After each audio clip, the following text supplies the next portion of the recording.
ചെമ്പനീർ പൂവിൻ്റെ നാളത്തെ പ്രൊമോ റിവ്യൂയിലേക്ക് എല്ലാവർക്കും സ്വാഗതം. അങ്ങനെ നമ്മുടെ ശ്രുതിയാണെങ്കിൽ ഫാമയുടെ വീട്ടിലോട്ട് പോകുന്നുണ്ട് കേട്ടോ. അപ്പോഴത്തേക്ക് നമ്മളെ ഫാമയ്ക്ക് തലയൊക്കെ മസാജ് ചെയ്തൊക്കെ കൊടുക്കുന്നുണ്ട്. അങ്ങനെ നമ്മളെ ശ്രുതിയാണെങ്കിൽ പറയുന്നുണ്ട്, ഞാൻ കരുതിയത് ആൻറ്റി ആണെങ്കിൽ സച്ചിയും രേവതിയും വീട്ടിൽ നിന്ന് പോയതിന് ശേഷമേ അങ്ങോട്ട് വരത്തുള്ളൂ എന്ന് വിചാരിച്ച്. എന്തോന്നറിയാൻ വയ്യ, ആൻറ്റി തിരിച്ച് വരികയും ചെയ്ത്. ദൈവം ഇനി ആൻറ്റിയുടെ മനസ്സ് മാറ്റി കാണുമെന്നൊക്കെ ഇങ്ങനെ പറയുന്ന സമയത്താണെങ്കിൽ നമ്മളെ ഫാമ പറയുന്നുണ്ട്, അത് ദൈവം മാറ്റിയതല്ല, വക്കീലാണെങ്കിൽ 2,00,000 രൂപ കൊടുത്ത് അങ്ങനെ അവൾ വീട്ടിലേക്ക് വന്നെന്ന് പറയുന്നുണ്ട് കേട്ടോ. അപ്പോൾ ഇത് കേൾക്കുന്ന ശ്രുതിയാണെങ്കിൽ എന്താ ആൻറ്റി പറഞ്ഞു, ആൻറ്റി എന്താ പറഞ്ഞു, ഒന്നുകൂടെ പറഞ്ഞതെന്ന് പറയും. അപ്പോൾ നമ്മൾ ഫാമയ്ക്കും ഞാനൊന്നും പറഞ്ഞില്ലല്ലോ, ഞാൻ എന്താ പറഞ്ഞു. അപ്പോഴത്തേക്ക് നമ്മൾ ശ്രുതി പറയും, ആൻറ്റി പറഞ്ഞു, ആൻറ്റി എന്തോ പറഞ്ഞു, ആൻറ്റിക്ക് എല്ലാ സത്യങ്ങളും അറിയാം, ആൻറ്റി ഒന്ന് പറയാം, ആൻറ്റി എന്താ കാര്യം എന്ന് പറ, ആൻറ്റി എന്നെ ആൻറ്റിയുടെ മോളെ കണക്കല്ലേ കാണുന്നതെന്നൊക്കെ പറയുന്നുണ്ട് കേട്ടോ. അപ്പോഴത്തേക്കാണെങ്കിൽ നമ്മളെ ഫാമയാണെങ്കിൽ ശ്രുതിയെ വിളിച്ചാണ് എനിക്ക് റൂമിൽ കൊണ്ടുപോയിട്ടാണെങ്കിൽ അലമാരിയിൽ ഇരിക്കുന്ന പൈസ എടുത്ത് കാണിച്ചു കൊടുക്കുന്നുണ്ട് കേട്ടോ. ഇപ്പോൾ ഇത് കാണുന്ന നമ്മളെ ശ്രുതിയാണെങ്കിൽ ആകെ ഷോക്കായിട്ട് നിൽക്കുന്നുണ്ട്.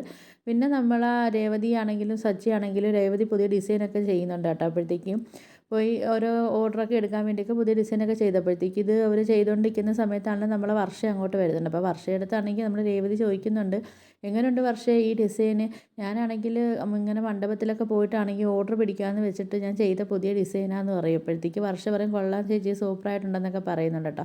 അപ്പോൾ ഇത് കേൾക്കുന്നത് നമ്മളെ രേവതിക്കാണെങ്കിലും നല്ല സന്തോഷമൊക്കെ ആവുന്നുണ്ട്. അപ്പോൾ ഇതൊക്കെയാണ് നാളത്തെ പ്രൊമോ റിവ്യൂ ആയിട്ട് കാണിച്ചിരിക്കുക. അപ്പോൾ വീഡിയോ ഒക്കെ ഇഷ്ടപ്പെടുമെങ്കിൽ ഒന്ന് ലൈക്ക് ചെയ്ത് ഷെയർ ചെയ്ത് സബ്സ്ക്രൈബ് ചെയ്ത് ബെല്ലൈക്കൺ എനേബിൾ ചെയ്യണേ.